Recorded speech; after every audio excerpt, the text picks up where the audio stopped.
یہ ہمارا ٹاپک ہے. ہم دیکھیں گے سملرٹیز اور جو ڈفرینسز ہے اس میں الاسٹک کولین الاسٹک کولین وہ لکھیں گے. پہلے تو دیکھیں دونوں میں سملرٹیز کیا ہیں. سملرٹیز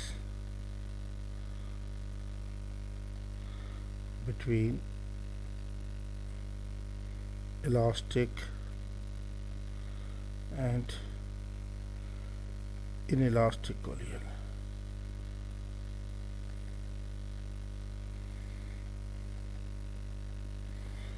سملرٹیز دو سملرٹیز تو بہت کلیئر ہیں. ایک تو یہ ہے کہ momentum is conserved in both کولیئنس.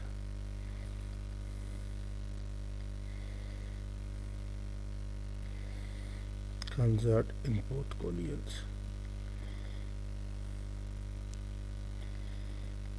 Number one. Number two, mass is conserved in both collisions.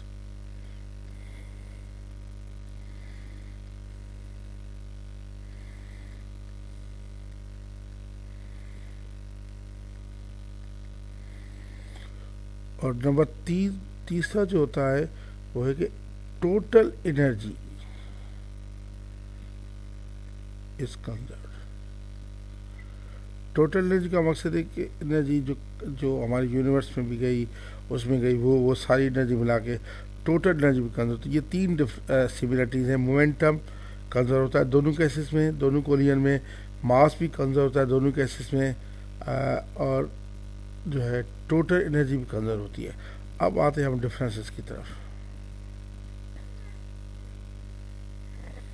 Difference میں آپ ٹیبل بنا سکتے ہیں ہمیشہ, اور میں ٹیبل بنا کے ہی دکھاؤں گا.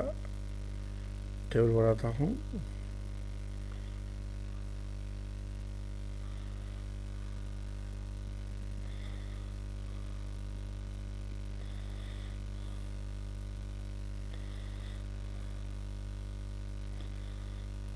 یہ پراپرٹی ہے کوئی بھی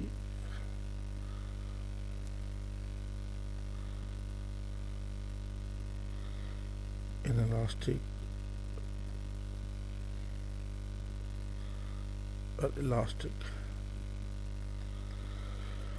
یہ ڈفرینسز ہیں. پہلی بات تو یہ ہے کہ کائنیٹک انرجی کیا ہے. دیکھیں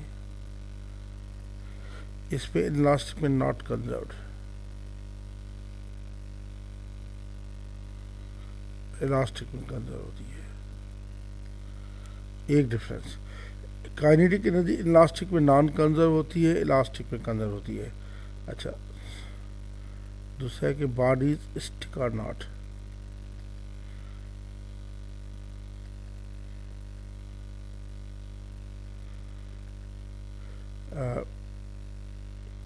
usually stick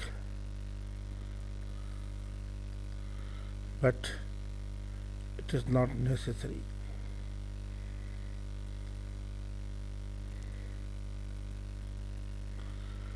usually stick کرتے ہیں لیکن ضروری نہیں ہے.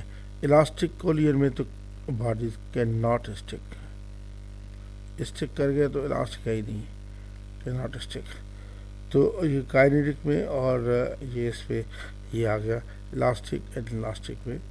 تو آپ دیکھیں کہ کائنیٹک اور اس میں ناٹ کر. اچھا, دوسرا یہ ہے بس یہ دو چیزیں ہی ہیں کہ ہم یہ کہتے ہیں کہ کائنیٹک میں جو ہے الاسٹک میں کائنیٹک انرجی کنزرو نہیں ہوتی اور الاسٹک میں کنزرو ہوتی ہے. اور جو دوسری بات یہ ہے کہ باڈی اسٹک کرتے ہیں یا نہیں. الاسٹک کو یوزلی اسٹک کرتے ہیں لیکن ضروری کنڈیشن نہیں ہے کہ اسٹک کریں.